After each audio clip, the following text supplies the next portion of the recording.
Strategi pembelajaran yang pertama. Di dalam kelas 11 IPA 3 yang berjumlah 34 peserta didik memiliki sampah yang banyak dan berserakan di dalam kelas. Maka dari itu, guru meminta peserta didik untuk membersihkan sampah tersebut dan membuangnya ke dalam kotak sampah yang sudah disediakan oleh pihak sekolah di depan kelas, supaya tercipta lingkungan kelas yang aman, nyaman, dan juga bersih. Beri salam pada Bu Guru. Assalamualaikum warahmatullahi wabarakatuh. Waalaikumsalam warahmatullahi wabarakatuh. Ini sudah sifat 4 ya? Iya. Sekarang kalian tengok dulu samping kanannya, kalau ada sampah diambil. Ini kelasnya yang ada sampah, yang ada sampah yang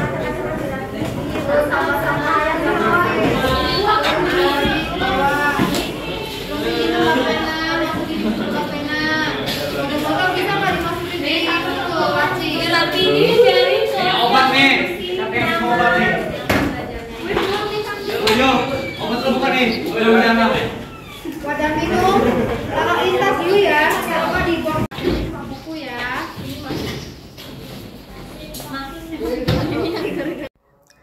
Baiklah, dapat diperhatikan. Nah, sampah berikut ada di dalam kelas banyak sekali.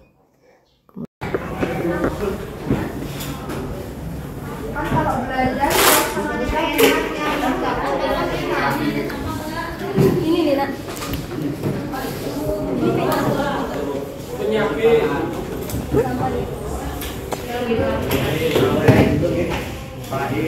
Ridho, ini langsung bisa. Langsung bisa. Mau bisa masuk Jolok masih gimana ya? masih ya. Boleh menggunakan handphone untuk belajar. Jika ketahuan membuka IG, WA dan lain-lain, bisa Ibu ambil ya. Terus kelasnya bersih, udah bersih ya tadi ya, dibersihin. Terus nggak boleh tidur-tiduran. Strategi pembelajaran yang kedua. Pada pembelajaran biologi, guru masih belum menggunakan media LCD proyektor yang sudah disediakan oleh pihak sekolah. Maka dari itu, kami memanfaatkan teknologi tersebut untuk proses pembelajaran, yaitu berupa media LCD proyektor. Sebelum mulai pembelajaran, Ibu mau nanya, ini kan pembelajaran biologi, biasanya gurunya pakai media pembelajarannya apa? Ngomong aja gitu ya, di depan ya. Ada LCD proyektornya, emang sudah pernah dipakai? Ya udah, berarti kali ini pembelajaran biologinya sama Ibu, khususnya materi sistem ekskresi, pakai LCD proyektor ya. Tidak yang lain, sarana dan prasarana yang ada di kelas IPA 3 ini, siap? Sekarang kita belajarnya pakai LCD proyektornya ya. Kemarin tentang apa kemarin?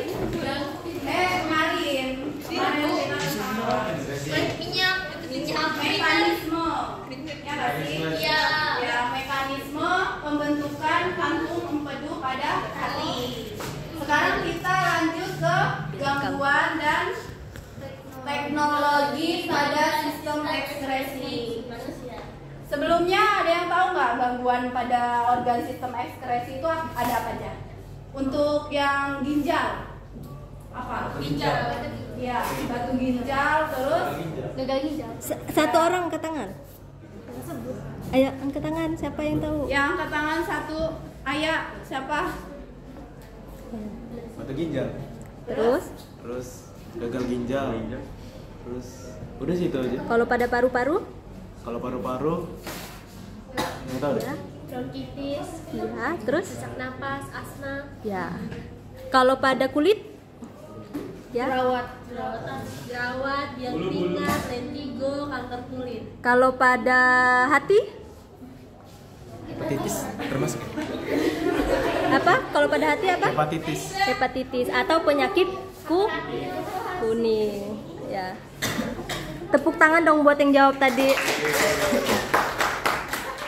Strategi pembelajaran yang ketiga. Pembelajaran sebelumnya masih menggunakan metode ceramah dan belum menggunakan strategi pembelajaran berdiferensiasi yang sesuai dengan kebutuhan karakteristik peserta didik. Maka dari itu, kami menerapkan pembelajaran diferensiasi sesuai gaya belajar peserta didik, seperti gaya belajar visual, audiovisual, auditory, dan juga kinestetik.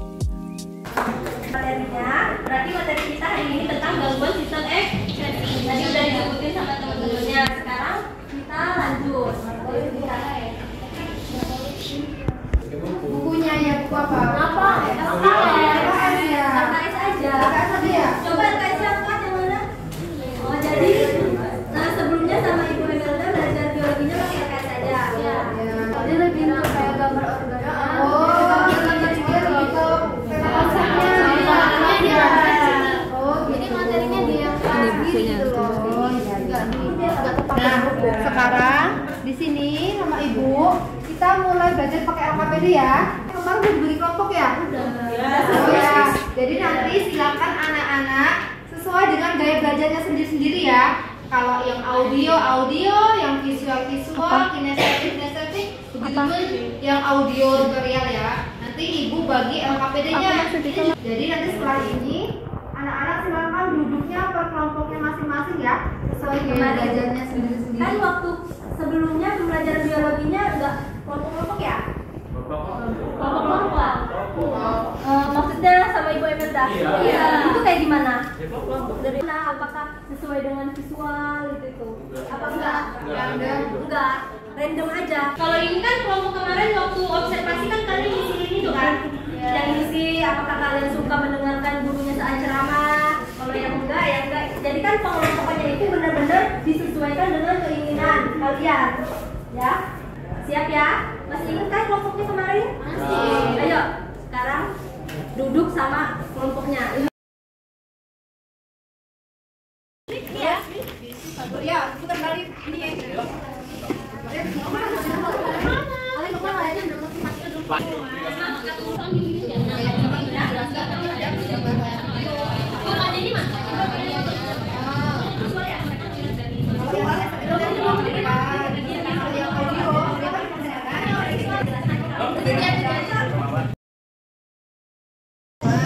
kalian suruh maju ke depan, dibuat tabel. Nanti kalian isi tabel itu, ya.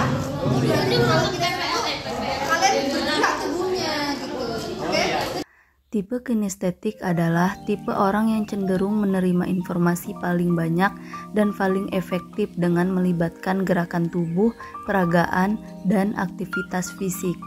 Adapun strategi yang dapat kami berikan langsung saat proses pembelajaran di kelas yaitu peserta didik maju ke depan kelas untuk menuliskan berbagai jenis penyakit atau gangguan sistem ekspresi, dan bagi yang ingin berkomentar dipersilahkan untuk menyampaikan pendapatnya atau argumentasinya.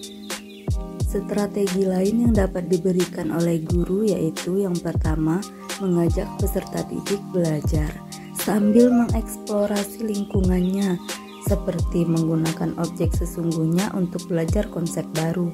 Yang kedua, melakukan percobaan di laboratorium maupun percobaan di lapangan secara langsung. Yang ketiga, belajar menghafal dan memahami suatu materi dengan jalan-jalan sambil membaca buku. Dan dapat dilakukan banyak selain ini. Ya, mulai dari sini. Nanti Ibu di sini anak-anak suruh lengkapin ya, misalkan ditulis ini ada penyakitnya apa, kemudian cara mengatasinya dengan apa biasanya dokter itu teknologinya ya.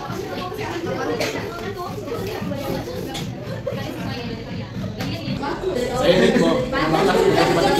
Hepatitis adalah kelainan hati berupa peradangan hati.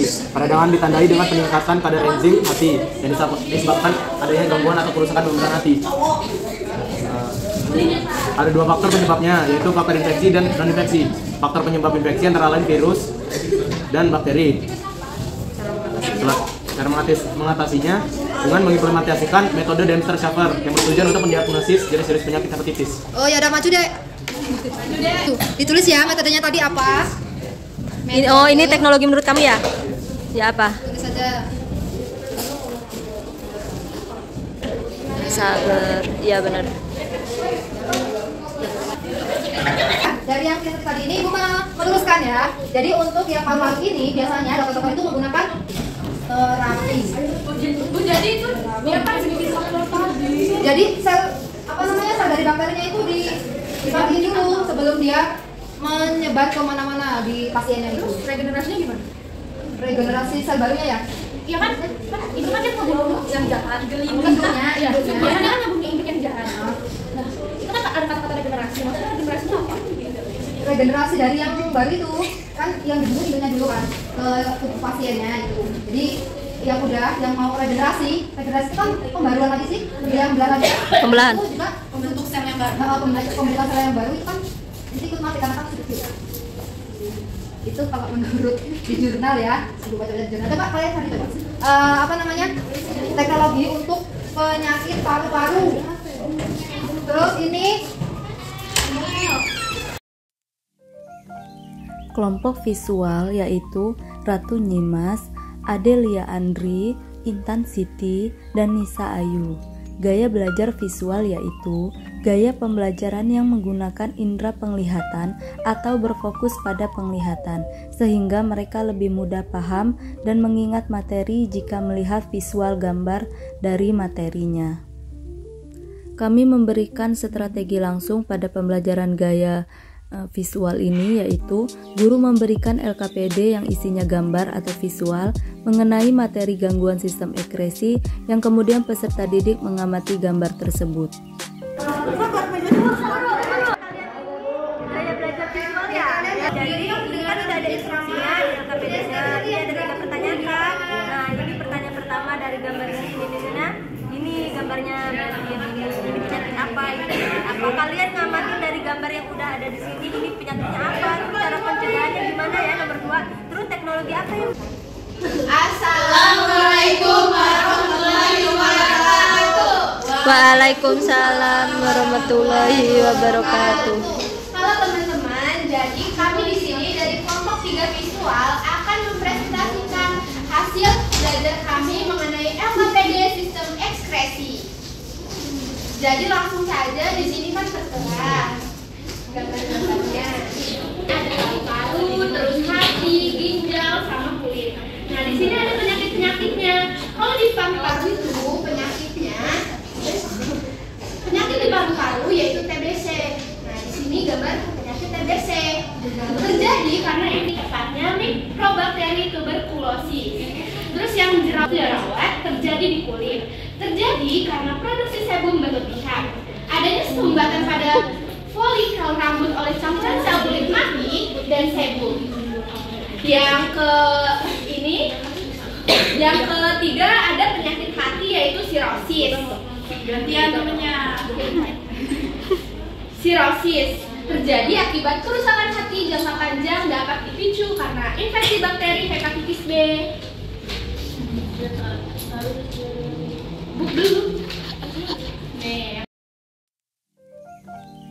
Kelompok audiovisual yaitu Tiara Nurhaiza, Nova Kainah, Aulia Cantika, Tika Desti, Ibnu Sina, Yoga Dwi, Meliana Salsabila, dan Asifa Putri.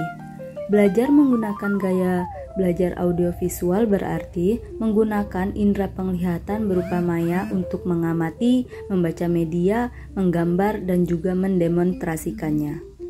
Strategi yang kami berikan, guru memberikan LKPD yang berisi barcode, isinya video pembelajaran dan gambar serta tulisan yang dapat diakses oleh peserta didik sebagai petunjuk untuk menjawab LKPD.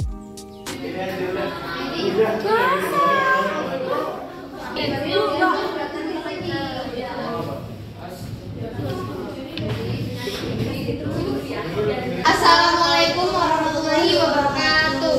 Waalaikumsalam warahmatullahi wabarakatuh. Oke, baik, di sini kami akan mempresentasikan sekaligus membaca hasil pengamatan di LKPD kami melalui video QR yang sudah dicantumkan di sini. Oke, ada beberapa pertanyaan di sini. Yang pertama, Setelah menyimak video di atas tentang gangguan dan penyakit pada organ-organ ekskresi, diidentifikasikan apa saja faktor yang menyebabkan terjadinya penyakit tersebut dan gejala apa yang ditimbulkan. Baik, yang pertama itu ada paru-paru, yaitu penyakitnya TBC. Nah, salah satu faktornya adalah adanya infeksi bakteri, tepatnya Mycobacterium tuberculosis. Dan gejalanya yaitu ada batuk yang berlangsung lebih dari 3 minggu, batuk berdarah atau berdahak, mudah lelah, demam, dan panas tinggi. Dan yang kedua ada penyakit kulit yaitu jerawat. Faktornya ada penggunaan kosmetik. Masih bunga karantin. Daya. Kamu takut? Lanjut, ayo cepat lanjut. Bisa. Penyakit kulit yaitu jerawat. Nah, faktornya yaitu penggunaan kosmetik yang tidak selalu ditoleransi oleh kulit dan sistem pengaruh gaya hidup dan lain sebagainya. Nah, untuk gejalanya itu benjolan berwarna merah atau kuning dan timbul rasa gatal pada benjolan tersebut dan lain sebagainya. Dan selanjutnya ada penyakit hati yaitu sirosis hati.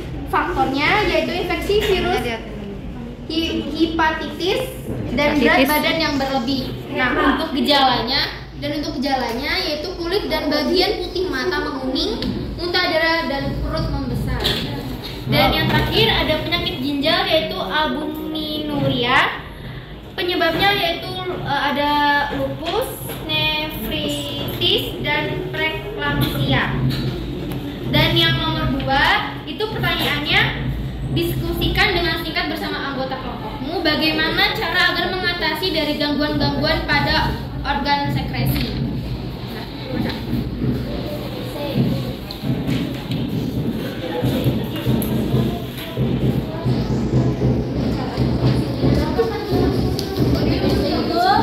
Solusinya yang pertama TBC. Solusinya itu diam di rumah, menjaga sirkulasi darah dan menggunakan masker. Yang kedua jerawat.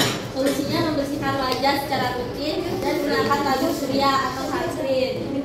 Yang ketiga ada sirosis. Solusinya membatasi konsumsi alkohol dan rutin berolahraga. Yang keempat ada albuminuria. Solusinya gaya hidup yang sehat. Gaya hidup yang sehat, hindari rokok dan konsumsi alkohol. Teknologi yang dapat mengatasi gangguan-gangguan pada gambar tersebut. Yang pertama paru-paru atau penyakit TBC. Pengobatan TBC aktif umumnya membutuhkan beberapa kombinasi obat-obatan. Obat yang paling umum digunakan meliputi isoniazid, rifampicin, ethambutol.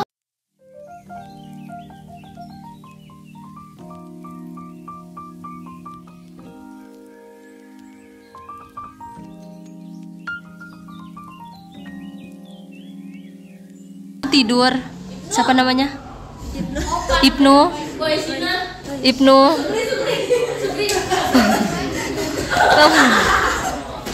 Kamu tidur, Ibnu. Bangun. Astagfirullahaladzim.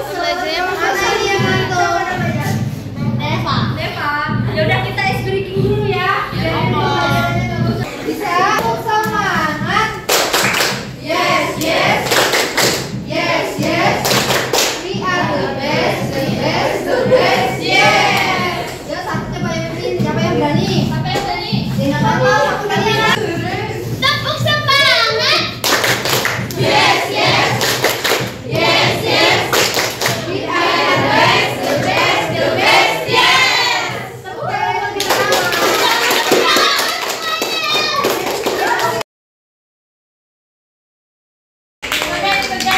Kita belajar apa aja, Nak? Sini gangguan pada sekresi ada apa aja? Di ginjal apa aja penyebabnya? Albuminuria.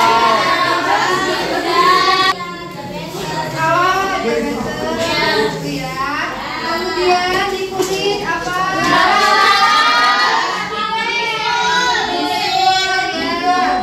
Kemudian pada paru-paru.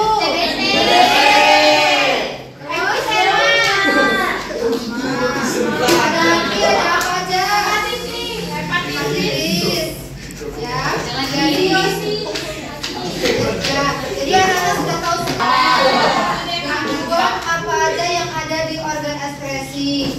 jadi kedepannya untuk kita terhindar dari penyakit tersebut, yang pertama apa? Pastinya pola hidup yang Ya, bagus. Yang lagi